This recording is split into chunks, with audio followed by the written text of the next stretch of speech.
on va dire, on est dans le cadre d'une défense à 3. Tu as l'opportunité de la mettre en place. Tu vois qui, par exemple, pour jouer le rôle qu'a eu Diaby? Pourquoi tu voudrais sortir Diaby avec le match qu'il a fait?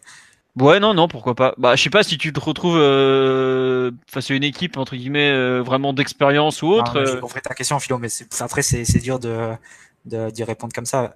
Ce qui a noté quand même dans le schéma qu'on a vu ce week-end, c'est que Di Maria qui va occuper ce poste face à Angers pour le troisième match, quand Paris basculait en phase défensive, Di Maria se repliait pas en tant que latéral, il se repliait en tant que milieu relayeur, et c'était Kimpembe qui passait latéral dans une défense à 4. Là, Diaby, pour le coup, il se repliait en tant que latéral. Et quand Paris défendait, c'était un 5-4-1. Donc ça pouvait changer, et c'est vrai que ça change forcément le nom du joueur que tu peux mettre à ce poste-là si tu veux défendre de cette façon-là, parce que tu vois mal Di Maria défendre à plat dans une défense à 5. Donc là, ce serait plus Bernat à la rigueur. Mais bon, après, Diaby, il a quand même donné satisfaction. Et si tu es dans une logique de méritocratie et de mettre les joueurs adaptés pour tel ou tel rôle, s'il y a que lui qui peut remplir ce rôle, bah, il jouera. Hein. Ouais, non, mais t'as raison. Mais tu vois, par exemple, on me parle de Kurzawa, t'as parlé de Ah oui, Bernat. Kurzawa aussi, mais bon, il est blessé pendant encore un moment. Mais par exemple, tu vois, je suis pas sûr qu'un mec que Kurzawa aussi haut sur le terrain, ça soit forcément un truc payant. Pareil pour Bernat, qui est globalement bon, qui est pas enfin, qui a fait une entrée douteuse, on dira. Je comprends l'intérêt du système, mais en fait, j'ai du mal à me projeter sur le très très haut niveau avec le même système. À la fin, tu vois, tu sors une super perf, mais est-ce que cette performance est capable de t'amener d'être reproduite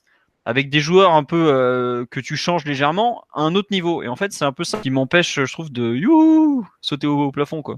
C'est une projection un peu difficile parce que c'est vrai que j'ai un peu de mal à voir exactement la même compo face à un adversaire de calibre un peu différent. Moi, je reste convaincu que Piston, sur un côté comme ça, Di Maria, il aurait la capacité de le faire.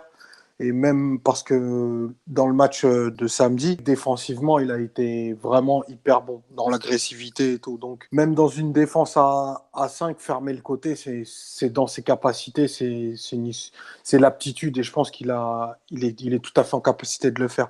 Après, c'est vrai que, comme le disait Mathieu, moi, j'avais un doute sur l'interprétation du poste de Diaby. Et force est de constater qu'il a vraiment donné satisfaction et qu'en fait, il est en train de se créer une vraie place dans l'effectif si à chaque fois qu'on fait appel à lui, quels que soient les endroits, il arrive à être performant. Vu le profil, il peut vraiment devenir quelqu'un, du coup, dans cet effectif-là.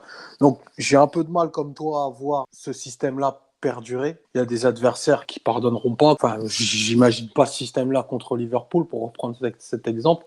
Mais, enfin, il y en a qui ont quand même bien tiré leur épingle du jeu. Je pense à Diaby, je pense à Di Maria, qui avait pas besoin de ça, mais qui l'a quand même fait.